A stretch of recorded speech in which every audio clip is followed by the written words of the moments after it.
Welcome back to the channel TechTube. In this video, we're gonna look at how to unhide the locked post for your OnlyFans account. Now let us begin. For your information, I've already logged in case you have not, do it right now. The process, quite easy. Now let's simply look at how to unhide the locked post. Simply follow me step by step. At the top right next to the home tab, you can see these three dots. Click on it. And guys, this is it. Once you click on it, you are going to be provided options like this.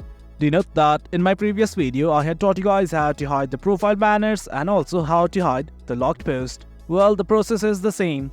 Instead of hide all locked post, you're gonna find this button called as show all locked post. Click on it.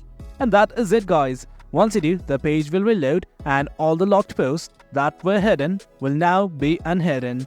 Well guys, that is it. That's how you unhide the locked post on OnlyFans. The process is quite easy, guys.